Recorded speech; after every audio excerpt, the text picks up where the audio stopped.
দুনিয়ায় নবী এলো মা আমিনার ঘরে, কাঁদিলে হাজার মানি হাসিলে মুক্তা ঝরে। ও দয়াল মুর্শিদ চান সখা তার কিসের ভাবনা, মুর্শিদ চান সখা তার কিসের ভাবনা। আমার হৃদয় মাঝে কাবা নয়নে মদিনা, আমার হৃদয় মাঝে কাবা নয়নে Medina. Thank you so much, ভালো থাকবে। এই প্রোগ্রামে সহযোগিতা করার জন্য আহ্বান জানাবো। আমি জানি মাঠ খানায় খানায় পূর্ণ হবে, দুর্দান্ত খেলা হবে, দুর্দান্ত আকর্ষণীয় ফুটবল টুর্নামেন্ট হবে। কল্যাণ লোক এখানে আছে, লিটন এখানকার বিষয়, রতন মিদা আমাদের তৃণমূল যুব কংগ্রেসের সহসভাপতি, সাদ্দাম ভাই সাদ্দাম আছে, নবাবপুরের সকলকে আমি ধন্যবাদ নমস্কার জানিয়ে সরাসরি মাইকটি আমি একবারে সায়নী ঘোষ আমাদের সাংসদ অভিনেত্রী তাকে দিয়ে দিচ্ছি।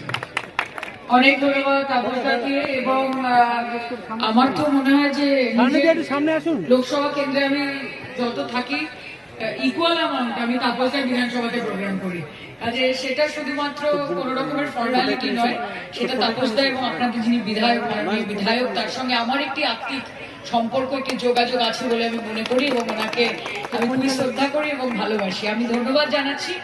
নবাবপুর উৎসব শুরু হয়ে গেছে এবং নবাবপুর স্পোর্টস অ্যাসোসিয়েশনের এই প্রোগ্রাম, যেটা নবাবপুর প্লে গ্রাউন্ডে আজকে আমি উপস্থিত হয়েছি, আমি হাফিজুর রহমান লিটনকে অনেক অনেক ধন্যবাদ জানাই যে এত ভালো একটা উদ্যোগ উনি নিয়েছেন এবং খেলার মধ্যে দিয়ে, আনন্দের মধ্যে দিয়ে, মেলার মধ্যে দিয়ে উনি সকলের কাছে পৌঁছানোর চেষ্টা করছেন এবং এলাকাবাসীকে আনন্দ দেওয়ার চেষ্টা করছেন। একটা জোরে হাততালি হয়ে যাক।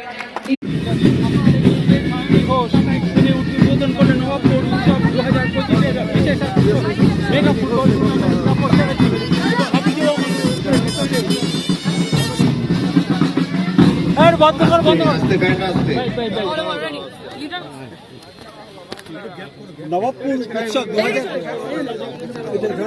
নবাবপুর উৎসব 2025-এর আকর্ষণ কিন্তু মেগা ফুটবল টুর্নামেন্ট এবং তার প্রস্তুতি চলছে কয়েকদিন ধরে, কয়েক মাস ধরে। এবং রাজারহাট নিউটাউনের বিধায়ক তাপস চ্যাটার্জির অনুপ্রেরণায় হাফিজুর রহমান ওরফে লিটনের নেতৃত্বে আজ এই মেগা ফুটবল টুর্নামেন্ট এবং আপনি পায়ে ফুটবল দিয়ে এবং এখানে মেগা উদ্বোধনও হলো, আকর্ষণীয় উদ্বোধন অনুষ্ঠান করলেন, আপনি কি বলবেন? খুব ভালো লাগছে এবং আমি যেটা বলছিলাম মঞ্চ থেকে যে মোটামুটি যে আড়ম্বর এখানে রয়েছে বা যেরকম ভাবে পুরো মাঠ ডিজাইন থেকে প্রোডাকশনটা করা হয়েছে, আমি মনে করি যে এটা একটা ন্যাশনাল লুক এসে গেছে এই ম্যাচটার এবং এলাকার মানুষ খুবই আনন্দ পাবেন। তাপসদা আমার বহুদিনের কলিগ তো বলা যায় না, আমার সিনিয়র, এবং তাপসদার বহু প্রোগ্রাম আমি আসি কারণ ওনার সাথে আমার একটা আত্মিক যোগাযোগ আছে, একটা আন্তরিক সম্পর্ক রয়েছে।